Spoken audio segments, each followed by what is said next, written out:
For as long as I can remember, I have kind of suffered from two things. Number one, depression, and number two, feeling like an imposter. For me, it's problematic because I think that everything that I do is complete and utter garbage. I do. And it affects me deeply.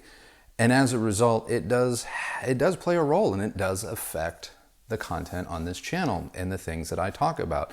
Case in point, yesterday I sat down to film a video that I thought was a lighthearted video, and I thought, and maybe I'll go back and refilm this someday, but in the process of filming the video, I became very discouraged by the results and the attitude of which I was conveying. And it all sort of just spiraled from there. And when that happens to me, I can't see anything but negatives. I can't look past anything but failure. And even when failure may or may not exist in reality, I create it for myself because I am convinced in those moments that everybody can see right through me.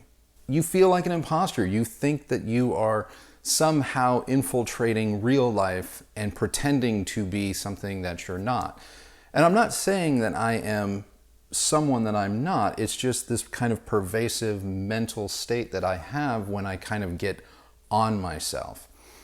And as a result, like I get frozen.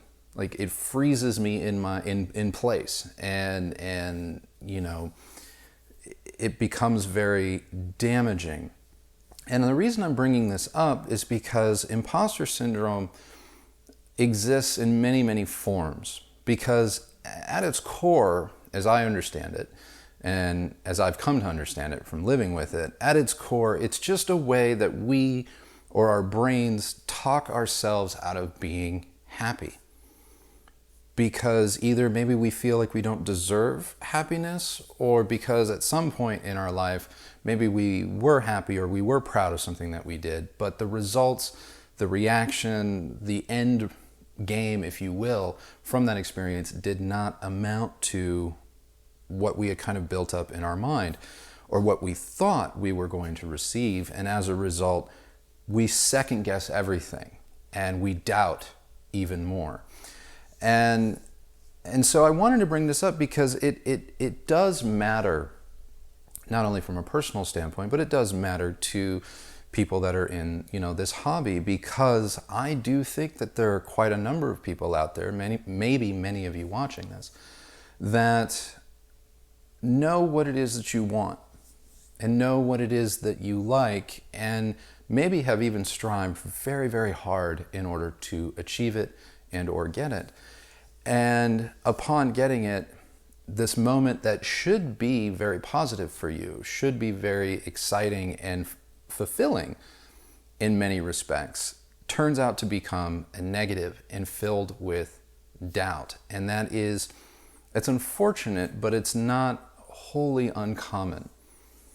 And I can point to numerous superficial incidents in my hi-fi journey, if you will, where I was elated, I achieved a goal. For instance, I acquired a piece of equipment, a loudspeaker in particular, that I've always wanted to have.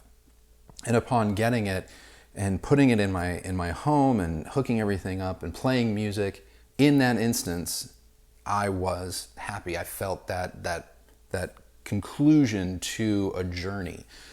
But over time, and over an incredibly short amount of time, to be honest with you, I began to doubt my wants and needs. And I know that we've talked about this as recently as I think 2 or 3 videos ago, where it's like you have to trust yourself. You have to allow yourself to be okay and to be happy with not changing anything.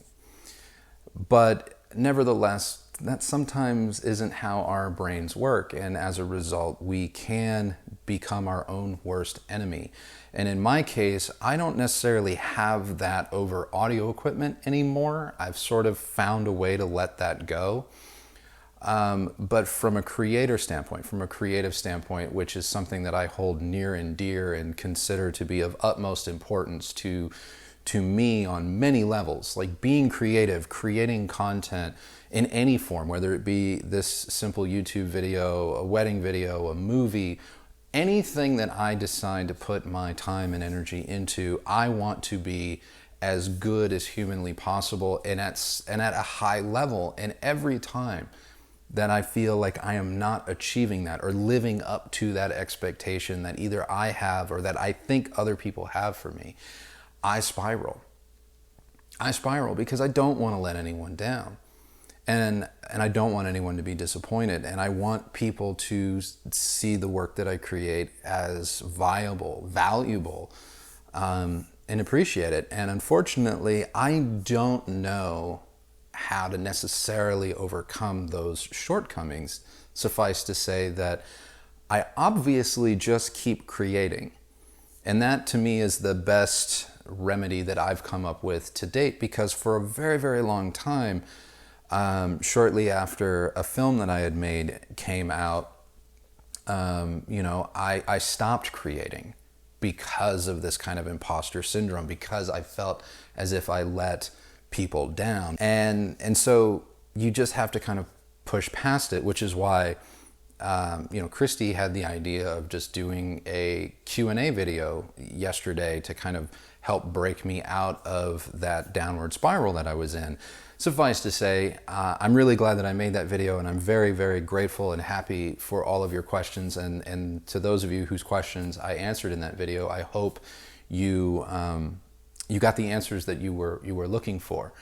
Suffice to say, making that video was incredibly difficult for me because of kind of the headspace that I was in. And I rewatched it a little bit this morning because I made it late last night and realized, like, oh my God, what was I thinking about the lighting and the this and the that? And I got to tell you, some of you guys write in and you reference other creators, you reference other YouTubers, and I've always maintained, and this is true, like, I don't watch other YouTubers' channels, and I don't watch it partially because I don't want to be influenced by their opinions and their work, but I don't watch because I look at what everyone else is doing in the world sometimes and think that it is infinitely superior and better in some way, shape, or form, or in all ways, shapes, and forms, better than what I do.